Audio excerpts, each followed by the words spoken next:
پچھلی بار ہم نے کوپرنکس کی بات کی تھی۔ اس نے ایک ایسا خیال پیش کیا جس نے ہزاروں سال سے قائم انسانی سوچ کی بنیادوں کو ہلا کر رکھ دیا کہ زمین کائنات کا مرکز نہیں ہے۔ لیکن یہ عظیم خیال اپنے پیچھے ایک بہت بڑا سوال چھوڑ گیا تھا۔ سوال یہ تھا کہ اگر مرکز سورج ہے تو پھر سیارے اس کے گرد حرکت کیسے کرتے ہیں، ان کے راستے کیا ہیں، ان کی رفتار کو کون سے اصول چلاتے ہیں۔ کوپرنکس نے ہمیں ایک نیا نقشہ تو دے دیا تھا، لیکن اس پر سفر کرنے کے لیے کوئی اصول، کوئی قانون نہیں بتایا تھا۔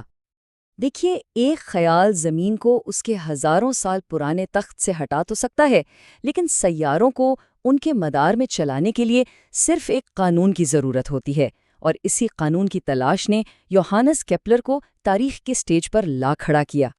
تو آئیے ذرا اس کائنات میں چلتے ہیں جو کیپلر کو ورثے میں ملی۔ یہ کوپرنیکس کی پیش کی ہوئی ایک بہت ہی خوبصورت لیکن نامکمل کائنات تھی، ایک ایسی کائنات جس کی بنیاد ایک قدیم اور گہری غلط فہمی پر رکھی گئی تھی۔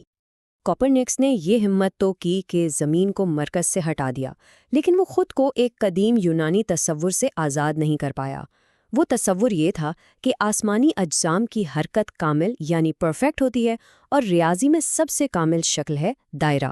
مسئلہ یہ تھا کہ جب اس کامل دائرے کے نظریے کو حقیقت کی دنیا پر لاگو کیا گیا تو حساب کتاب بگڑ گیا۔ سیاروں کی اصل پوزیشن اور پیشگوئی میں ایک واضح فرق آ رہا تھا، ریاضی کام نہیں کر رہا تھا۔ اور بس یہیں سے یوہانس کیپلر کی کائناتی ترتیب کی تلاش کا آغاز ہوتا ہے۔ وہ ایک ایسے مشن پر تھا جو اس کے عقیدے اور اس کی منطق کے بیچ ایک مسلسل کشمکش تھی۔ تو کون تھا یہ یوہانس کیپلر؟ 1571 میں پیدا ہوا۔ اس کی تربیت ایک سائنسدان کے طور پر نہیں بلکہ ایک ماہر الہیات کے طور پر ہوئی تھی۔ اس کا پختہ یقین تھا کہ خدا کی بنائی ہوئی کائنات بے ترتیب نہیں ہو سکتی، اس میں لازماً ایک الہی ترتیب، ایک ڈیوائن آرڈر چھپا ہوا ہے۔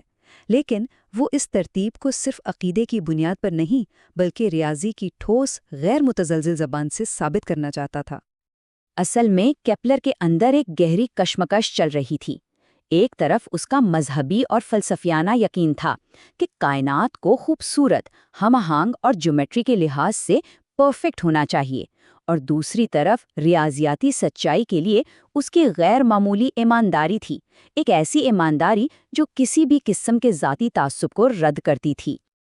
اب اپنے ان نظریات کو پرکھنے کے لیے کیپلر کو ایک چیز کی اشد ضرورت تھی، ڈیٹا، اور یہی ضرورت اسے تاریخ کی ایک سب سے عجیب اور اہم شراکت داری کی طرف لے گئی، یعنی اپنے وقت کے سب سے بڑے ماہر فلکیات ٹائکو براہے کے ساتھ کام کرنا۔ یہ دو بالکل مختلف صلاحیتوں کا ایک عجیب ملاپ تھا۔ ٹائکو براہے، جس نے اپنی پوری زندگی لگا کر بغیر ٹیلیسکوپ کے انسانی تاریخ کا سب سے درست اور تفصیلی فلکیاتی ڈیٹا اکٹھا کیا تھا، لیکن اس کے پاس کوئی جامع نظریہ نہیں تھا۔ اور دوسری طرف تھا کیپلر، جس کے پاس ایک شاندار نظریہ تو تھا، لیکن اسے ثابت کرنے کے لیے کوئی مشاہداتی ڈیٹا نہیں تھا۔ ٹائکو کے اس ڈیٹا کے خزانے میں سے ایک سیارہ ایسا تھا جس کا رویہ کسی بھی پرانے ماڈل سے میل نہیں کھا رہا تھا، اور وہ سیارہ تھا مریخ۔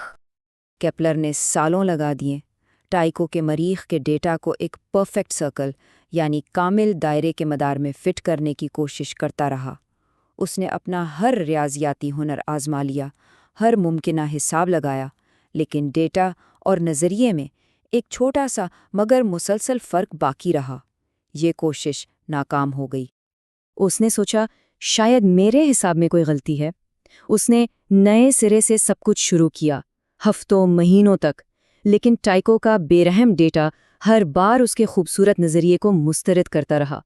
یہ کوشش پھر ناکام ہوئی، اور ایک بار پھر اور پھر، ہر ناکامی کے ساتھ کیپلر اس سچائی کے قریب ہوتا جا رہا تھا کہ مسئلہ اس کے حساب میں نہیں ہے بلکہ اس بنیادی مفروضے میں ہے جس پر پچھلی 2 صدیوں سے پوری فلکیات کھڑی تھیں۔ اور یہ کوئی معمولی رکاوٹ نہیں تھی۔ کیپلر 2000 سال پرانے ایک ایسے عقیدے کو چیلنج کر رہا تھا جو افلاطون اور ارسطو کے زمانے سے چلا آ رہا تھا کہ آسمان کامل ہیں اور ان کی حرکت صرف اور صرف کامل دائروں میں ہی ہو سکتی ہے۔ اس مسلسل ناکامی کا سامنا کرتے ہوئے کیپلر اب ایک دوراہے پر کھڑا تھا۔ وہ یا تو اس چھوٹے سے فرق کو نظر انداز کر دیتا یا پھر 2000 سال پرانی سوچ کو چیلنج کرتا۔ اس نے جو قدم اٹھایا وہ انقلابی تھا۔ اس نے وہ کیا جو اس سے پہلے کسی نے سوچا تک نہ تھا۔ اس نے دائرے کو ختم کر دیا۔ اس نے فیصلہ کیا کہ اگر ڈیٹا میرے نظریے سے مطابقت نہیں رکھتا تو نظریہ غلط ہے، ڈیٹا نہیں۔ یہ سائنس کی تاریخ کا وہ لمحہ تھا جب مشاہدے نے قدیم فلسفے پر فتح حاصل کی۔ اور پھر حقیقت اس پر آشکار ہوئی۔ سیارے دائروں میں نہیں بلکہ بیضوی مداروں یعنی ایلپٹیکل آربٹس میں گھومتے ہیں، اور سورج اس بیضوی مدار کے بالکل مرکز میں نہیں بلکہ 2 فوکس پوائنٹس میں سے ایک پر واقع ہے۔ یہ کائنات کی حرکت کو بیان کرنے والا پہلا حقیقی طبعی قانون تھا۔ اسی ایک دریافت نے کیپلر کے سیاروں کی حرکت کے 3 بنیادی قوانین کی بنیاد رکھی۔ پہلا قانون مدار کی شکل بتاتا ہے کہ وہ بیضوی ہے۔ دوسرا قانون سیارے کی رفتار کی وضاحت کرتا ہے کہ وہ سورج کے قریب آ کر تیز اور دور جا کر سست کیوں ہو جاتا ہے۔ اور تیسرا قانون سیارے کے مدار کے سائز اور اس کا چکر مکمل کرنے کے وقت کے درمیان ایک ریاضیاتی تعلق قائم کرتا ہے۔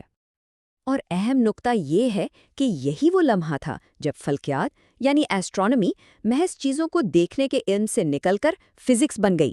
آسمان اب کوئی پراسرار جادوئی جگہ نہیں رہ رہے تھے، بلکہ ایک ایسا نظام بن گئے جسے ریاضی کے قوانین سے سمجھا اور بیان کیا جا سکتا تھا۔ لیکن کیپلر کی یہ کامیابی تنہا نہیں تھی، یہ اس سائنسی انقلاب کی ایک بہت اہم کڑی تھی جو انسانی سوچ کو ہمیشہ کے لیے بدلنے والا تھا۔ کیپلر نے ہمیں آسمانی حرکت کے قوانین دیے، لیکن ان قوانین کو ٹھوس ثبوت کی ضرورت تھی، اور یہ ثبوت گیلیلیو فراہم کرنے والا تھا۔ جب گیلیلیو نے اپنی دوربین سے مشتری کے گرد چاندوں کو گھومتے دیکھا تو اس نے عملی طور پر کیپلر کے نظریے کو ثابت کر دیا۔ یہ فکری سفر ایک شاندار تسلسل کی طرح ہے۔